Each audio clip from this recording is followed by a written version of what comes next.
1913 தென்னாப்பிரிக்காவின் ஒரு சிறிய சிறை அறை. அதிலே இருக்கிறது வயசு 16 தான் ஆன ஒரு தமிழ் பெண். பெயர் வள்ளியம்மை. வயசுக்கு மேல் தைரியம். உடம்பு மெலிந்தது. ஆனா மனசு போராட தெரிஞ்ச புயல். அவள் எதற்காக போராடினா? இந்த மண்ணுக்கு உரிமை வேண்டும். மனிதனுக்கு சமானம் வேண்டும். அதுக்கு எதிரா நிற்கும் அநியாயத்துக்கு இல்ல சொல்ல. ஒரு நாள் எதிர்ப்பு பேரணியில் கலந்து கொண்டதுக்காக அவளை பிடிச்சாங்க. கூட்டம் பிளந்தது. சத்தம் அடங்கியது. ஆனா ஒரு சின்ன பெண்ணின் கண்களில் இருந்த தீயை அடக்க முடியல. சிறைக்குள் கொண்டு போனதும் அவளை தண்ணீர் குடிக்க விடல. உணவு கொடுக்கல. அவள் பலவீனமாவான்னு நினைச்சாங்க. ஆனா வள்ளியம்மை மெலிந்தது உடம்பு. இன்னும் பலந்தது மனசு. சிறை சுவரோட ஒதுங்கி உட்கார்ந்த போது அவள் எழுதுற மாதிரி வாயால் மெலிதா சொல்லினாள். நான் பயப்பட மாட்டேன். ஒரு நாள் நம் பெயரை இந்த மண் நினைவில் வைக்கும். உடம்பு போகலாம். ஆனா நான் நம்புற சுதந்திரம் பேயானாதான் தோல்வி. அவளோட குரல் சத்தம் இல்லை.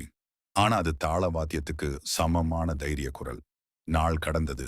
உயிர் மெதுவா கரைந்தது. ஆனா அவளின் மனசு ஒருபோதும் தளரல. இறந்த நாளும் கூட வள்ளியம்மை கண்களை மூடும்போது ஒரு சிரிப்பு இருந்தது. அது தோல்வி சிரிப்பு இல்ல.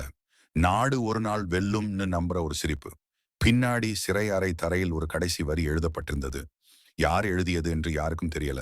நம்மளை யாரும் நினைவில் வைக்கலைன்னா பரவாயில்ல. ஆனா நாம் காப்பாற்ற நினைத்த மண்ணு இப்போதும் உயிரோட இருக்கு. அதுவே எங்கள் வெற்றி. அந்த வரி இன்றைக்கும் வரலாற்று புஸ்தகங்களில் எழுதப்படாம இருந்தாலும் இந்த நாட்டோட இதயத்துல ஓங்கி கிடக்குது. வள்ளியம்மை மாதிரி மறக்கப்பட்ட பல தீபங்களின் தியாகத்தால் தான் நாம இன்றி சுதந்திரம் அப்படின்னு மூச்சு விடுறோம். அவர்கள் நடந்து சென்ற பாதங்களை வரலாறு முழுக்க எழுதல. ஆனா நாடு எழுதிக்கிட்டே இருக்கு. அவர்களின் பெயர்கள் நினைவு சின்னத்தில் இல்லாவிட்டாலும் அவர்களின் உயிர் நம் சுதந்திரத்தில் கலந்தே இருக்கு.